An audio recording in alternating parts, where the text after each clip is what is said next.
Hi, everyone. This is Bill Lacey, Director of the Dole Institute of Politics. Welcome to this session of the Dole Institute Virtual Post-Election Conference.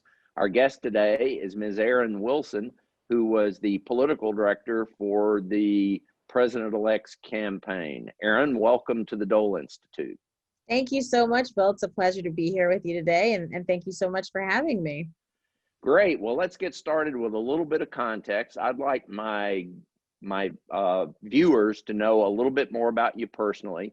Could you talk a little bit about your upbringing and your education, and also how you got into politics? Sure, happy to do that. So I am a Philadelphia native, born and raised, which is part of the reason why this campaign and Joe Biden in particular was such a deeply personal choice for me. I grew up in Philadelphia, went to public school, and graduated from the University of Pennsylvania. So I have very, very deep roots in the Commonwealth. And public service has always been a calling to me. I did some very early work doing a lot of voter registration efforts in college in partnership with Rock the Vote, and really trying to empower young people to recognize the voice that they have in this process. And that drew me to wanting to get involved in campaigns. And my very first campaign was a little known Senate race in, back in 2004 in Pennsylvania, where we fought really hard and we ran a scrappy campaign. And it was my first loss, but it was the beginning of a love of government and politics, and recognizing that to serve, campaigning is such an integral piece of that, and understanding both the campaigning and governing sides are so, to do both well, you need to understand, to do either well, you need to understand both sides. And that kind of jump-started my campaigning experience, which then led me to the Hill, working for the Congressional Black Caucus as a fellow for the foundation, to Illinois, where I worked for Governor Rod Blagojevich in state government, really wanting to get some experience in different levels of government, and back home to Pennsylvania, where I worked for Senator Bob Casey, my hometown senator, for a number of years, both in the campaigning and governing sides, kind of switching back and forth, and then did my first presidential for the Clinton campaign in 2016, and worked at the DNC as the Northeast Political Director, where I closely collaborated on races all throughout the New England corridor. And all of those experiences leading to the background that helped me to be prepared to launch a national political program for the now president-elect Joe Biden. So it's been a ride in the making over the course of the last 15 years. Yeah, that sounds very familiar to what I did many, many years before, but sounds great. Now, you guys, your campaign was pretty much, the president-elect was pretty much a front runner going into New Hampshire and Iowa. How did those setbacks affect the campaign, and how did you guys respond to them? Well, and what I would say is we stayed focused on this race.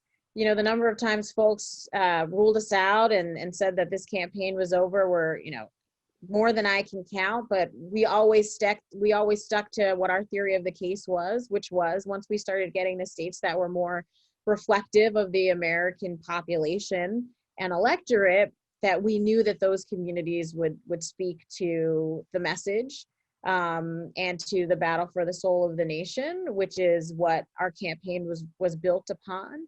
And our theory of the case was exactly what happened. And while there were moments where I think there was certainly doubt coming out of Iowa and New Hampshire, our goal was to stay focused on what we felt was our strategy for success, which ultimately turned out to be exactly what we'd hoped. And it was an exhilarating night to see that trajectory start in Nevada and to continue in South Carolina. Yeah, South Carolina was really a remarkable turning point.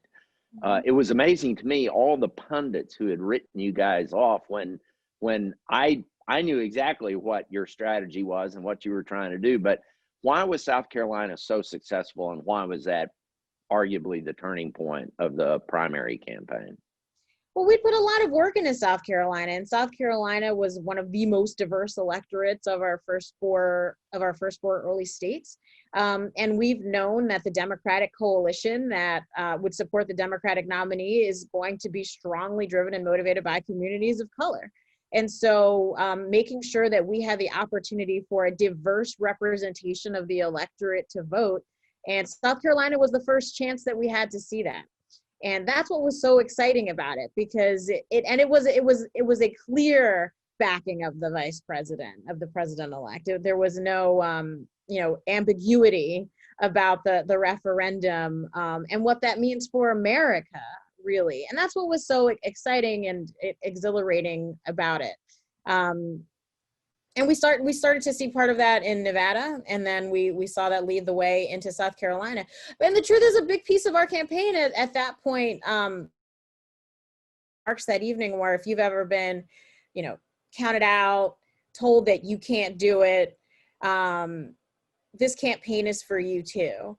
Because the number of times that we've said America needs to vote, and we need to let a diverse representation of this nation vote before we make any decisions or proclamations as to who will be the nominee. But we were told that this race is over. That happened more times than I can count. But we let the population speak for itself. And I think that folks would have been surprised on election night in Iowa to see that our theory of the case did indeed stand strong. Well, after that big win in South Carolina, you guys became effectively the presumptive nominee, and then the pandemic hits just a couple weeks later. Of course, it had hit before, but I mean, it really began to be the principal focus of the country. How did you guys adapt to that? Well, and one thing that I will say, because some really meaningful things happened between South Carolina and Super Tuesday, which was we had this beautiful demonstration of support and coalescing behind the vice president-elect, which I don't think was necessarily predictive.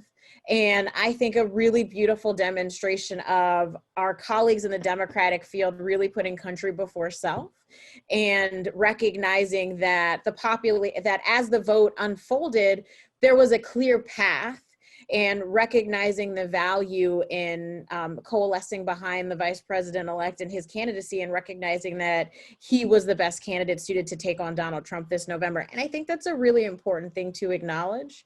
Now, as we looked towards the start of, or the real outbreak of the pandemic, I would say that we had already been putting various precautions in place for health and safety prior to kind of what would be seen as that moment in March where we saw an overwhelming amount of shutdowns take place, and in caution as it relates to cases increasing. And I would say that we had to kind of break the box a little bit about what it means to what campaign looks like, and how could we leverage virtual tools and new ways that had never been done before, and hadn't been done before, not because it couldn't be done, but because those were muscles that had never been stretched in campaigns. And I remember talking to some of our early supporters, and they said, well, so you guys are going to run a virtual campaign now? And I said, yeah, we have to.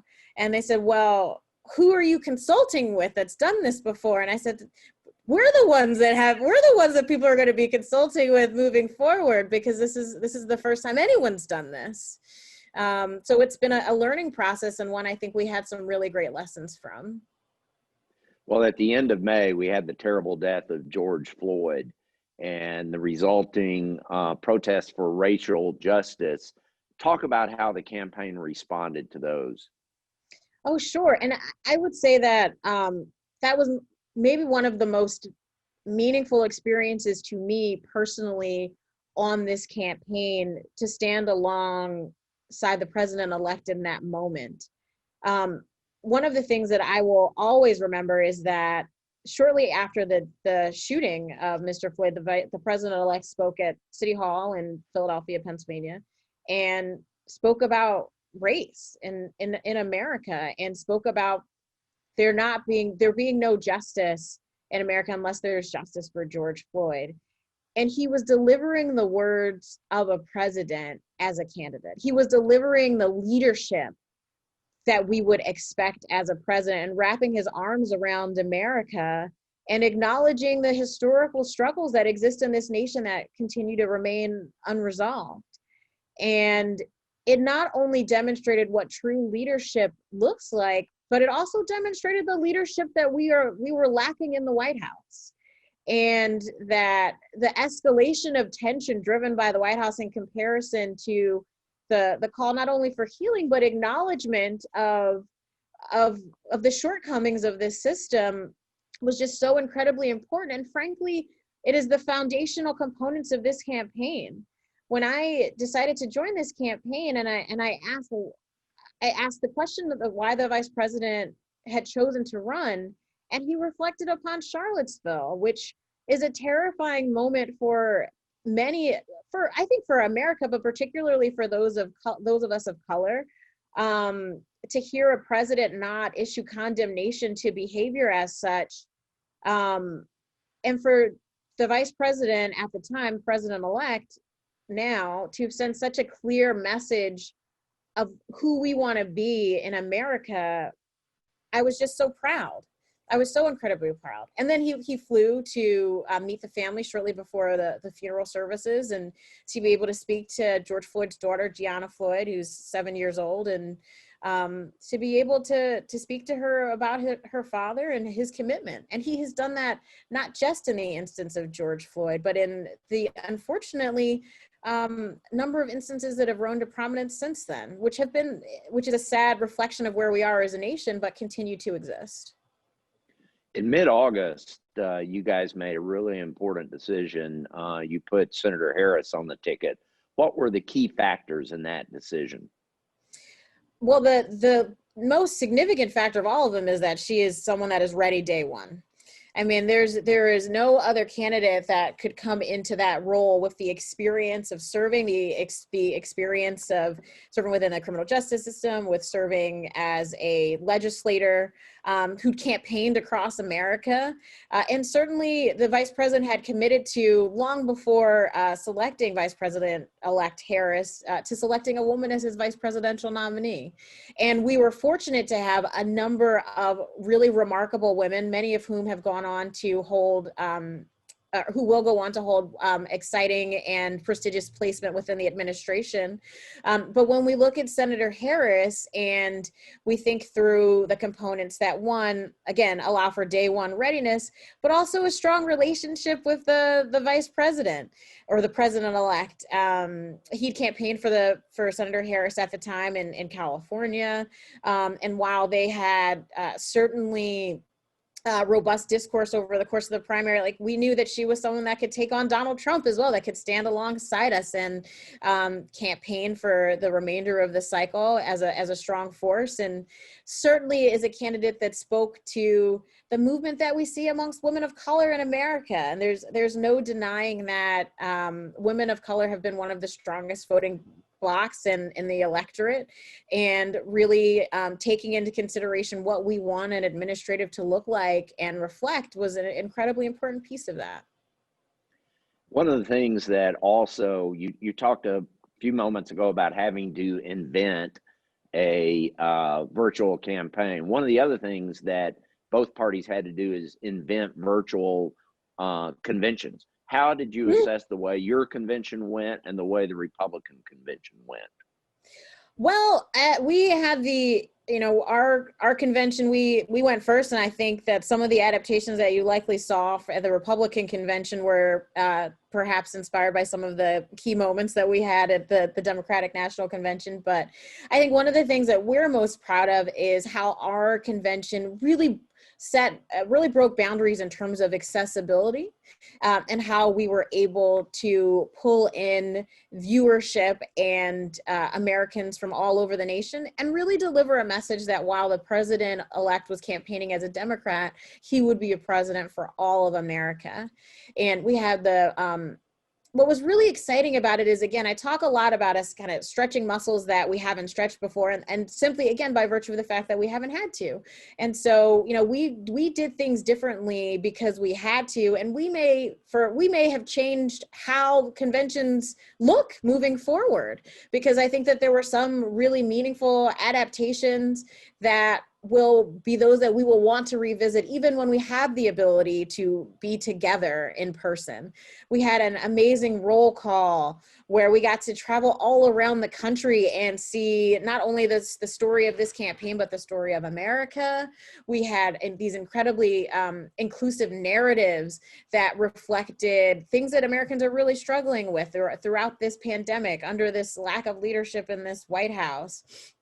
And being able to kind of to travel around and see stories of business owners and have a really strong uplift of the next generation of leadership was just such an incredible experience to be a part of. And when you look at that in contrast to the Republican convention, which I think in a lot of ways did not feel inclusive and was not telling the story of Americans in as engaging of a way, I think that really speaks to some of the inherent differences between both parties in the first place. Talk a little bit about, Erin, the Biden general election campaign strategy. What was your pathway to victory? Sure. And I would say, I'll quote our campaign manager, Jen O'Malley Dillon, who we were really lucky to have as a part of that team, as just such a brilliant political strategist. We'd prepared about, our goal was to get to 270. And that our goal was to get to 270, and we mapped out a number of different pathways to do that with about 17 states that we would consider to be strategic targets. Now, those states were comprised of states that you would typically consider states that we considered our protect states, states that typically vote or go blue, but you need to keep a close eye on them and make sure that we're investing there. And those were states like Colorado, Minnesota, Maine. And then we looked at states where we knew we would need to win them back as part of a strategy. And those were our Midwest states, states like Michigan, Wisconsin, Pennsylvania, states that we ultimately did win back. And then we would also include a state like Florida there. And then we had our expansion states, which were states where Democrats typically do not win, but we felt that within this cycle and this diverse electorate, we had a strong opportunity to perform quite well. And those were states like North Carolina, Georgia, Texas, and Arizona. And as we look back on the map now, we know that Arizona, North Carolina, and Georgia were indeed incredibly close states that I think there was not the expectation for the performance that we saw there. But we knew, again, our theory of the case was that smart and strategic investments would yield a strong electorate performance, and that indeed was the case in each of those states, with Arizona being a particularly exciting one. So we were really thrilled to see those states come back over, and certainly the states in the Midwest. I was in Pennsylvania in 2016 and felt that there was some unfinished business here, and we were able to talk to those voters in meaningful ways that brought them back home to us this past November. What would you say were some important lessons the Biden campaign learned by looking at the 2016 Clinton campaign? Sure. And I would say, you know, and having been on the Clinton campaign, there are a number of things. You change one thing and that election could have gone very differently. But when we look at some of the big learnings, I think a key piece is making sure that we are running a strong message across all geographies. When you look at a state like Pennsylvania, really thinking through, and I did Senator Casey's reelected Pennsylvania in 2018, and would certainly say that some of those strategies would apply there, but really making sure that we're intentional and talking to voters in all geographies, that we are communicating to the needs of communities of color in our urban cores, but also the needs of our suburban working families and the needs of our working families in rural parts of the states as well.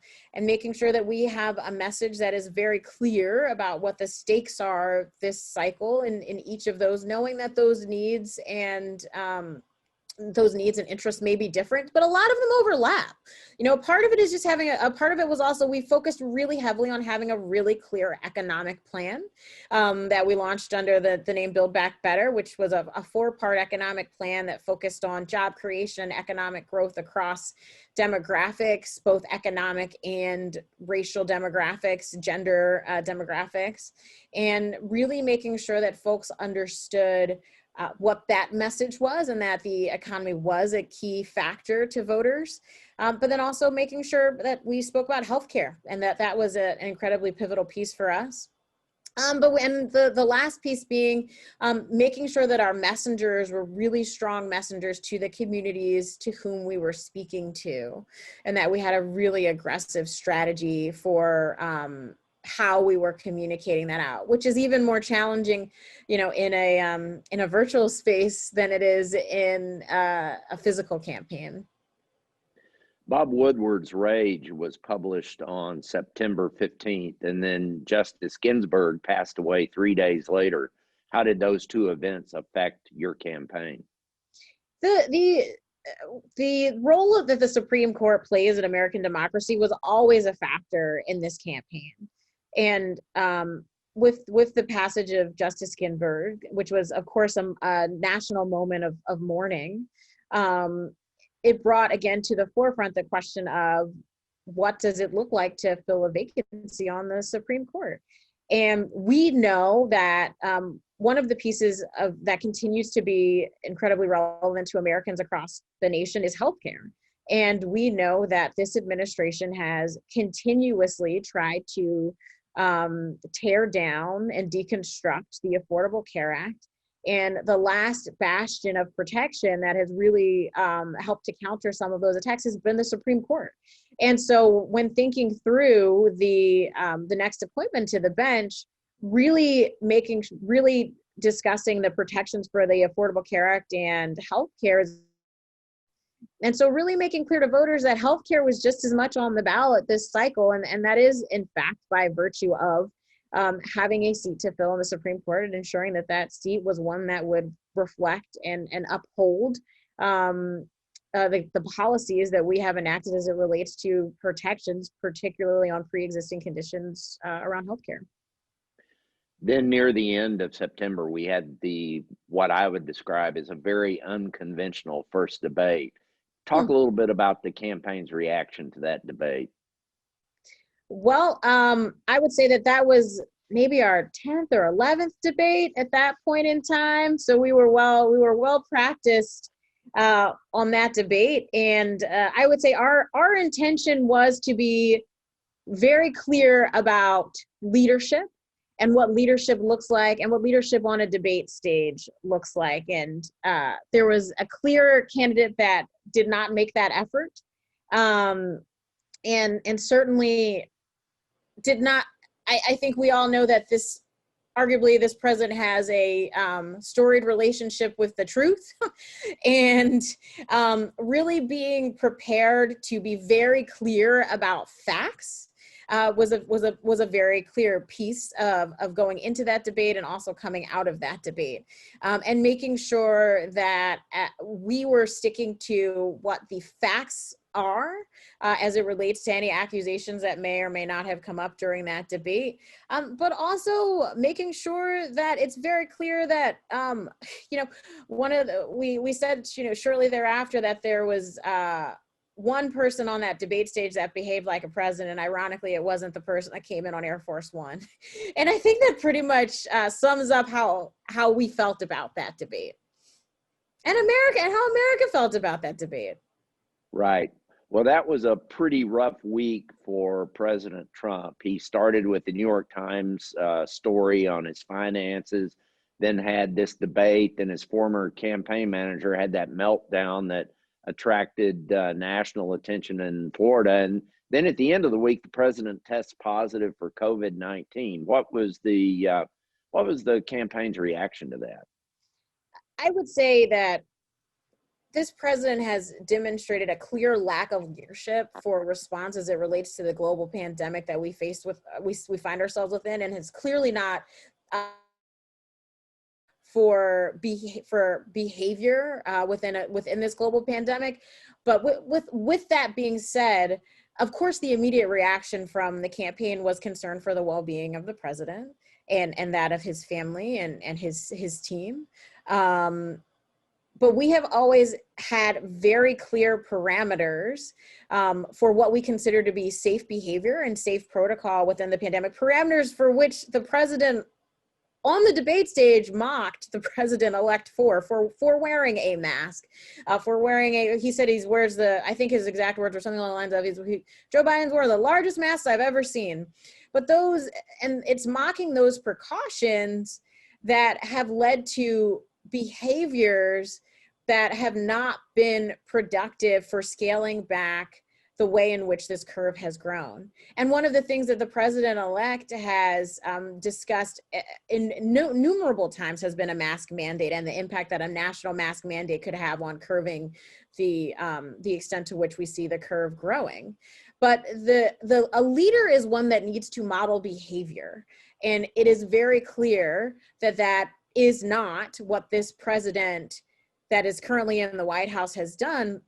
And I will share with you that there were moments during the campaign in the general where we would sit with business owners and they would share with the president-elect what their challenges were in operating a business within this global pandemic.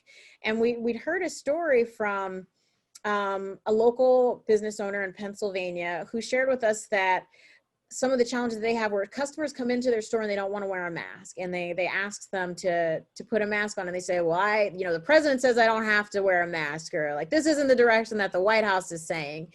And it's that type of leadership that has failed us in terms of how we are aggressively and consistently setting standards for what is safe and healthy behaviors. How did you assess the vice presidential debate? Well, I think Kamala Harris Senator Harris, Vice President-elect Harris did an outstanding job. I think she was very clear, and we've known this about her, that she knows how to stand up to a bully, and that she was going to make sure that she was able to respond as she needed to. Despite the facts that Vice President Pence in a number of different iterations, attempted to kind of step on her remarks or cut her off while she was speaking. And I think it was a moment of empowerment that culturally has resonated with women of color all throughout the country. That she's speaking, and that she will be heard, and to push back as such gracefully but emphatically, and to be very clear about the ramifications at stake. And again, delivering a really strong message on healthcare was a really key piece of that debate. And we knew that she could do it. We'd seen her on the debate stage, of course, and knew that she was someone that would be able to deliver the message necessary and to stand up unabashedly to Vice President Pence. And it was exciting to see that happen.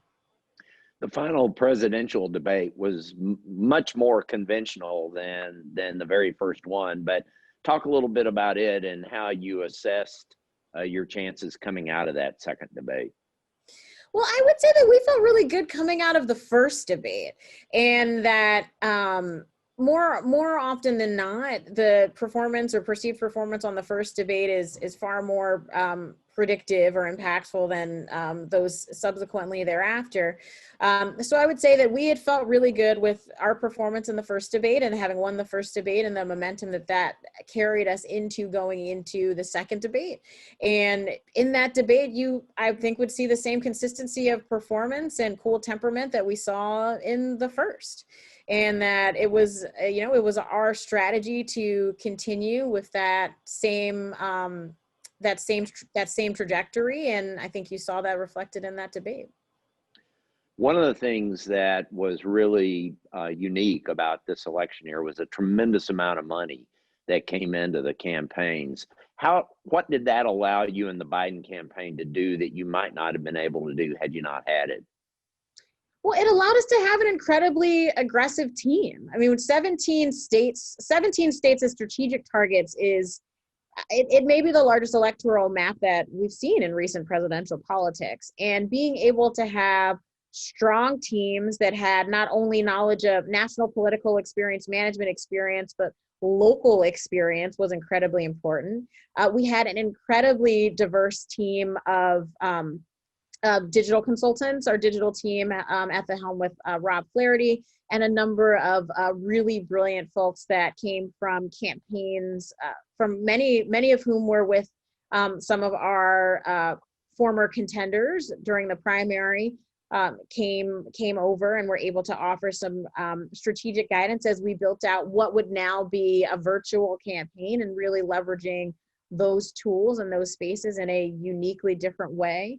We had a really strong and dynamic team of senior advisors that helped with the strategic vision of this campaign and the directions that we were able to go into.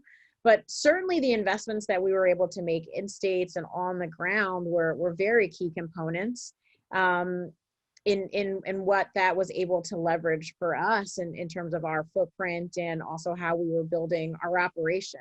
I mean, we grew tremendously as a campaign organization between the general and the primary, and a big piece of, or a huge part of that was being able to leverage the support that came in from so many different pockets. A huge chunk of which were grassroots donations, which was exciting to see. One of the things that was apparent is the president-elect went into election day. I think it was an 8-point lead in the Real Clear Politics average of national polls. How confident was the Biden campaign, and were you guys surprised by how close it was on election night? Well, we were always prepared we were always prepared that we may not know the decision for who would be the victor on election night, simply because of the circumstance that we are in, right? We knew that there was going to be a tremendous number of mail-in ballots. We knew that many of the mail-in ballots couldn't be counted until the polls closed. We knew that there were likely going to be scenarios where the count. And so I would say that there was a calmness to the organization, which was trust the process. I'm from Philadelphia, so I'm a 76ers fan, and we say trust the process, TTP all the time. And so for those that are Philadelphia fans, they'll get that reference. But so we started to say trust the process, keep the faith, because we knew that we knew that if we were to just kind of stay focused on the count, that we knew where the votes were, and we knew where our votes were, and we knew how they were coming in.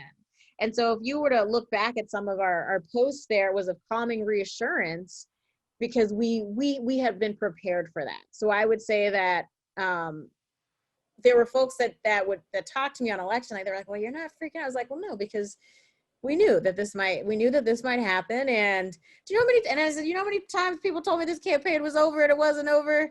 And we just kind of kept calm and kept the faith and just kept focused, which has been the guiding principle of this campaign. It's just to stay clear focused on what our theory of the case is and our strategy. Well, you won a clear victory in the popular vote and the electoral college, but Democrats didn't flip the Senate, at least not yet, and didn't really pick up a lot of seats in the House. I'm curious about your reaction to that, and whether or not you think the president-elect has a mandate. I definitely think the president-elect has a mandate, but what I would say is I think that is a very clear demonstration that Joe Biden was the one candidate that was well suited to carry message across the nation to win this November. And if nothing else, I think that really reveals that the strength of his candidacy. And I think we've got some work to do with our friends in the House and Senate. We've got a lot of work that we're going to be doing in Georgia right now. The vice president-elect and the president-elect have both been down to Georgia to campaign for our colleagues down there. And there's a tremendous amount of national focus on that race. And my expectation is that we are going to continue to do that.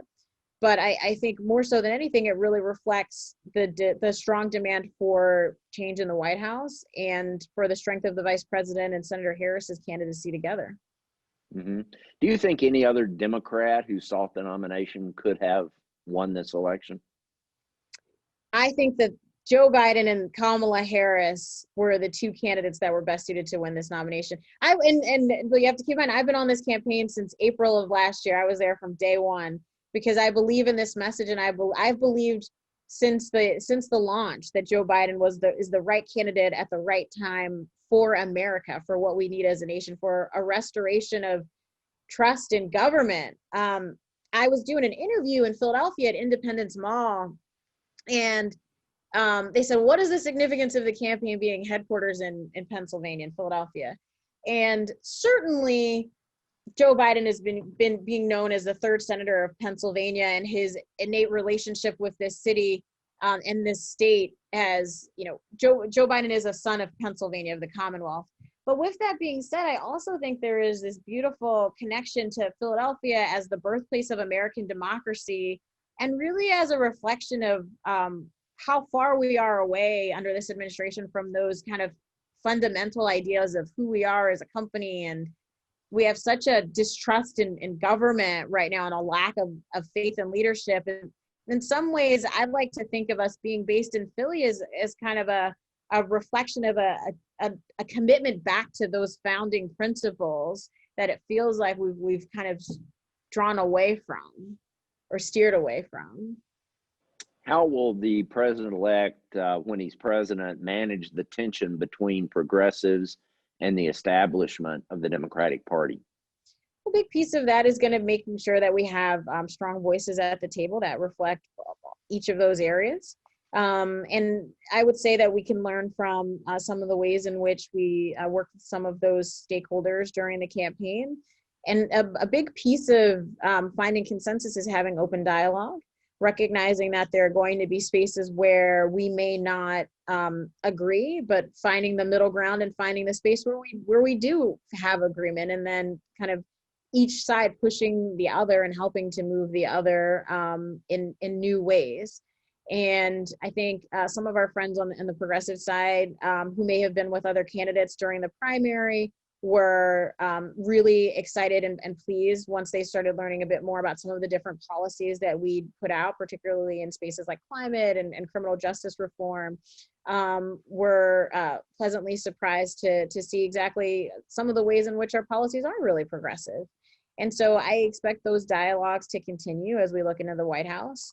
The Office of Public Engagement is being managed by Congressman Cedric Richmond, who has been a strategic partner throughout the entirety of this campaign. And I think one of the pieces that we know is a great strength of the president-elect is his ability to work across the lines in a bipartisan manner. It was one of his strengths as a United States Senator. And I think his ability to do that, with his ability to find common ground between Democrats and Republicans, is just as telling as his ability to find common ground between those that would call themselves progressives or on the more progressive side of the party versus the more centrist side of the party. Erin, you've mentioned presidential leadership. You've referenced it a few times in this discussion. Could you tell us what kind of a president you think Joe Biden will be? Oh my goodness, I think he's a president that it's hard to put that into specific words, but a president that's going to be compassionate and empathetic. When I see Joe Biden, President-elect Biden, on the campaign trail, people come with arms open to tell them about loss in their life, to tell them about their stories, and at every iteration he makes time to, I've never seen him walk away from someone that has come to him with open arms, and to offer them comfort, to help them to see a path through, to offer them hope. And that compassion right now, I think, even if we weren't in a national pandemic, if coming out of 2016, the events of Charlottesville, where I think communities of color continue to question our place in America and the safety of not only ourselves, but future generations. You know, we have an America that is struggling with an economic recession, a global pandemic, civil unrest that has been unseen of in such a manner in recent politics or in modern history. And we need a president that will say, like, I see you. And, a commander, we call it like a commander in compassion, a commander in healing. And that's a big piece of of what I want in a leader, but it's so much more than that. It's being able to stand on the national stage and command respect in a global environment with foreign leaders all across the world, and to be able to kind of walk in the door and have that inherent understanding and parity with our global leaders. I think that is also a huge piece of it, restoring confidence in our nation, not only domestically, but abroad, and also just like fundamentally executing government, like fundamentally having a functional cabinet, having folks with demonstrated expertise in those spaces to enact and move policy forward that actually have experience in governing. I think a restoration to governing, a restoration to our standing abroad, but also just plain compassion and empathy for the American struggle. Those are all huge pieces that I look to when I think of the leadership that you'll see from this White House. Okay, final question today, Erin. You're working on the inaugural right now. Tell us a little bit about your role and what you're responsible for, and also tell us what it's like to be planning the very first virtual inaugural. Sure. So I serve as the Deputy Executive Director for the Inaugural Committee, and which I consider to be a tremendous privilege. And I think such a beautiful opportunity, particularly in this moment of time when there are so few reasons that we as a nation have to share together in a moment of joy. And when we look at spaces like the Olympics and the conventions, these are moments where we all share with one another. And at a time when so many families are struggling, it's hard to find those reasons to celebrate together. And so I think it's a tremendous moment in time for us. It will be a historic inauguration. I am helping to coordinate with an amazing team. We have some creative partnerships with some of the team that brought to us the convention. So really making sure that we are taking those learnings from the convention and adapting them to some of the spaces in the inauguration. It's important to us to make sure we are maintaining as many traditions that folks have come to expect. The president will be sworn in on the west lawn of the Capitol, and but it's going to look different. It's going to be a bit smaller, because we want to make sure that we are leading by example and putting health and safety first and foremost. The parade isn't going to look the way that folks may be used to seeing it, but I think we can expect a reimagined version of what that means. And when we look to the convention and how we saw travel across America, and we saw the lifting of stories of individuals and personal narratives, I think you can expect to see that when we think about the inauguration. And I think there's a lot more to come, some of which you'll know in the next coming days to weeks. And it's just such a remarkable place in history. You'll see we'll talk a little bit about what to expect in the Biden-Harris administration. And I'm just excited to play a very small part in what is going to be a change in the course of history for the nation.